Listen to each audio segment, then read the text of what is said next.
Yo, what's going on, snipers, and welcome back to our Atlanta Thrashers franchise mode here in NHL 21. So unfortunately, when I recorded last episode, now I didn't realize till after the fact, but it only recorded my audio. It didn't actually record any video footage whatsoever. It literally just had like my Detroit Red Wings, like I think it said signed free agents, and for some reason that screenshot stayed throughout the entire episode, and it also stayed like that for my MLB episode. So I don't know what happened, if my Elgato just decided to freeze for video footage for everything but my Detroit Red Wings episode, but it's kind of annoying. So instead of doing like a screenshot kind of recap, I'm just going to do a little bit of a recap of how the entire season went for us. So if you guys remember, at the end of last episode, we had like a 15-17 record. It was not that great of a record, and our division was really kind of tight to an extent. Like there was only like 8 points separating the last place team and the first place team. Well, eventually our team did turn it on, and we finished the season 45-28, 5-4, and we did battle some injuries down the stretch as well. But we left off, I think it was January the 1st, and our team started to go on a little bit of a winning streak, which is good.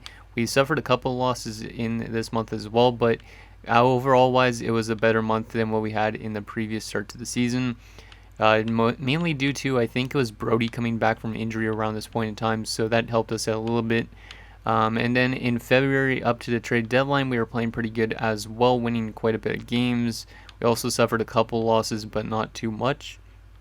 And then at the trade deadline, we didn't actually make any trades, so that's actually good. So you guys didn't see any trades happen. We decided just to keep the roster the way it was, just because we were assimilating a lot better. And like you guys mentioned beforehand, it was probably just the injuries that were keeping us from actually playing that well. So we didn't make any trades, and that ended up to being pretty good for us. We did suffer a couple losses to start off March, but then we got more wins together near the end of it. And eventually going into the playoffs, we were on a winning streak until Europe decided to beat us 4-0. So that's pretty much how we ended the season. And now we have also the first round, which is going to be in the next episode, against Europe. So we're going to be taking them on in the playoffs, so it should be a tough task, because despite having a worse record than us during the regular season, they have a pretty good roster. I'll show you that in a second. But let's get to a little bit of a season recap in terms of our player stats, in the team stats and stuff like that, since I could actually do this in real time. And I'll show you also, guys, like the standings and also stats around the league, all that type of ideas. So as you can see, down the stretch, Kovalchuk, Bergeron, and Malkin were arguably definitely our best players. Two of them had 100 points. Malkin had 87 points. So very good production from our top line. And in our second line, Houghton, Hentrius, and I think Bork all played pretty solid as well. Houghton having another good season. It seems like a lot of our players, though, in terms of our bottom 9 players, they all dropped off in production from last year, but they still played good enough behind guys like Kovalchuk, Bergeron, and Malkin, who had most of the offense. But yeah, Henrichus had a pretty good first season with us. Yeah, Kuznetsov also had a little bit less than last year. Bure also had less than last year because he's dropping off a little bit because of his age. Ligachev dropped in production a little bit, same with Bobrovsky, Frolov, Eklund, that type of thing. So some decent amount of points. And then in terms of our defense, Ruslan Kundreyev, who we brought in from the Los Angeles Kings, missed some games due to injury, but he played pretty good, 35 points in 74 games. Martinez, Wall also played good. And it seems like right now, at least, our top 4 is very good plus-minus wise, but our top 6, like Brody and Connolly, weren't that great defensively. They were combined minus 20, especially Brody. So if anybody's moving on this defensive core in the future, I think it would be probably be Brody, because Brody is a little bit of a defensive liability. And it wasn't actually Brody that came back. I meant Blue, just because Blue just missed a lot of games due to multiple injuries I think he had. Now, our goaltending, this is where it got really interesting. So Carey Price suffered 2 injuries down the stretch, which meant we had to call up Jackson Robbins from the AHL, which was kind of good because I wanted to give him a little bit of experience anyways. So him and Brian Elliott played actually really good down the stretch. So I was very impressed that these 2 goalies actually did that well. And yeah, Carey Price is currently injured, and he's out till April the 22nd, I think it was. So he is going to miss probably the entire first round of the playoffs. So that's a very big blow to our team, especially with the team we're going up against. So yeah, that's a little bit of a recap on the players for the season. I'll show you guys the entire league as well, because might as well.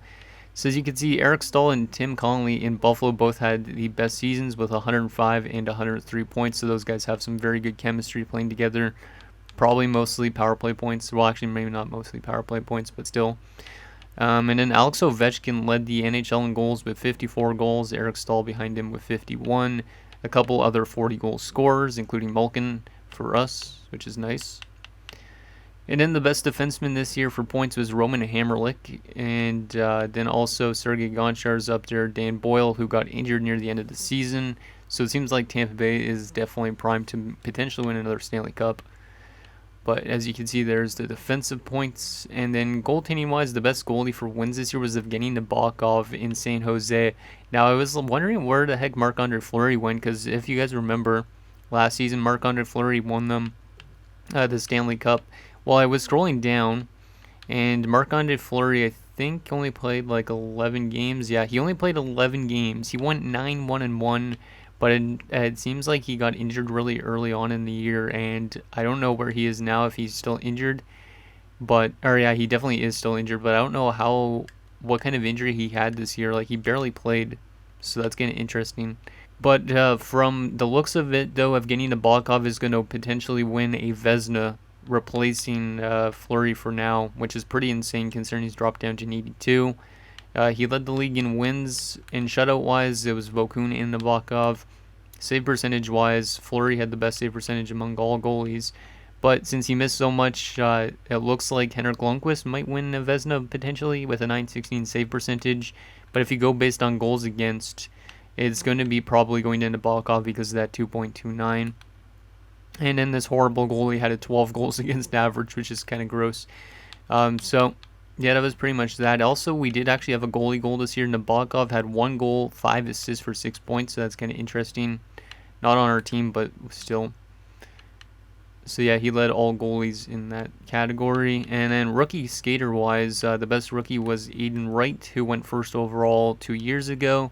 And then it was Hudson Bonvie, who went first overall just last year. So there's the rookie stats. And then in terms of the standing stats, I'll show you guys through all this. So we finished best in our division with 99 points, which was 10 above the Philadelphia Flyers. But if we go by Eastern Conference, since we're taking on Europe in the first round, we just finished above Europe by 1 point only. They scored more goals than us this year. We allowed more goals, and then also our power play percentage was horrible this year. I'll show you guys the full league standings in a second. But 12% on the power play and an 80.9% on the penalty kill. So we could address those going into the playoffs. We might just leave it the way it is because sometimes those turn around in the postseason. We only had 1 shorthanded goal, while Europe had 13 shorthanded goals this year to lead the league. So it's kind of scary in that sense that Europe is so good in terms of their special teams. As you can see, though, in the entire league, we finished 7th best in the NHL. Goals for per game, we are actually one of the best offensive teams in the NHL, which is actually kind of a surprise to me. It's mostly due to our top line, though, I would say. And then goals against per game, we were actually pretty solid in terms of goals against as well, around mid-table. But then our special teams, for some weird reason, were horrible. Like, our power play was the 2nd worst in the NHL, and then our penalty kill was one of the worst. So we're just a really good 5-on-5 team, just not a good special teams team at all. So yeah, that's basically a little bit of a season recap. Now I'll show you guys also what Europe's roster looks like, and then I think that would be pretty much it for this episode. So a little bit of a shorter episode because it's a recap. And once again, I really apologize for that. I didn't realize until after I had saved already the modes. And hopefully it's not going to do that again, because I don't know why it just randomly decided to freeze. Like, I mean, at least it captured my audio, but it still doesn't really help the fact that there's no footage, you know. So I was going to show you guys the lines for Europe. And yeah, Europe is going to be a very tough team, I think, to actually beat, despite them finishing worse than us. As you can see, they have Steen, Yashin, and Danny Heatley, our former player. Danny Heatley's been playing pretty solid, actually, there. He had 35 goals this year and 71 points. He's also been playing a lot better defensively since he's left us. So Yeah, Danny Heatley's there. Yashin, like I said, is pretty solid. 73 points this year for him. And then Alex Steen's been actually a pretty good player as well, averaging around 60 points a season.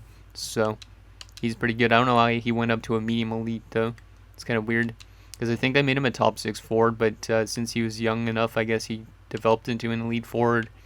And then second line wise, they have Ray Whitney, Mikko Koivu, and Ziggy Palffy. So a good mix of veterans and some young talent, like 27 to 26-year-olds.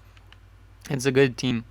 Third line wise, they have Hlavich, Mike Fisher, who used to play with us way back as well on 2 different stints. So that's kind of interesting.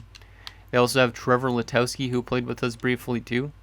So a lot of former Atlanta Thrashers. So that's interesting. And then fourth line wise, they have Eric Boganecki with Joshua Waugh and Billy Neiman. And so forward wise, I am kind of scared of them because of their center depth. And then defensively, they're not as strong as I would say, but they are still probably as strong as us. But they do have more veterans. They have Pikkinen and Zidlichki, Corvo and Grigorenko, who I was debating about signing in the offseason. But I didn't. He was a minus 63 in Nashville the previous season before going to Europe. So interesting there. And then on the top 6, they have Lee Akers or something like that, and Matthew Biron.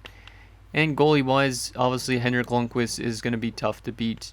28 years old now at this point. He's had a very good career so far with a 277 goals against average, a 907 save percentage, and a 210, 178, 10, and 32 record, 25 shutouts as well. And he has not won a Stanley Cup yet, it looks like. Or maybe he has. Maybe some other goalie got the win, but he had 15 wins this year. I think they did win a Stanley Cup at one point, didn't they? I'm pretty sure. And then Kari Lehtinen. Actually, maybe they got to the Cup Finals and lost in 7. And then Kari Lehtinen's their backup. And then even depth-wise, they have some really good forwards like Alex Semin, Mikhail Samuelson, and Alex Kolik, who also played with us a few years back. So it's going to be a very tough task to beat this team in the first round, but that's pretty much that. And I think that's going to do it for this episode. So if you guys have any suggestions on what we should do with our special teams, because I think that's the main question going into next episode, is do we adjust our special team lineup to help us maybe play better in the playoffs? Or do we just see if these lineups work? Because I think they could work, because the top line, especially being on this first unit with Bork and Kondratyev, is not that bad. And in the second unit's not that bad either when you look at it, like Kuznetsov, Houghton, Bobrovsky. Like Bobrovsky might be a little bit of a weak link to have on the power play considering he only had 29 points. And then Burr and Wall. So we could adjust our special teams a bit, but maybe they will turn it around in the postseason. Maybe they won't. But if you guys think there's any suggestions that we could do for that, let me know. And yeah, anyways, guys, that's going to do it for this episode of our Atlanta Thrashers franchise mode. So once again, I apologize about earlier, about the episode being kind of screwed up. But at least we still got a little 15-minute kind of recap episode. So hopefully that gets you guys to speed. And yeah, hopefully that doesn't happen again. Let me know what you guys think down below. And I'll see you guys next time.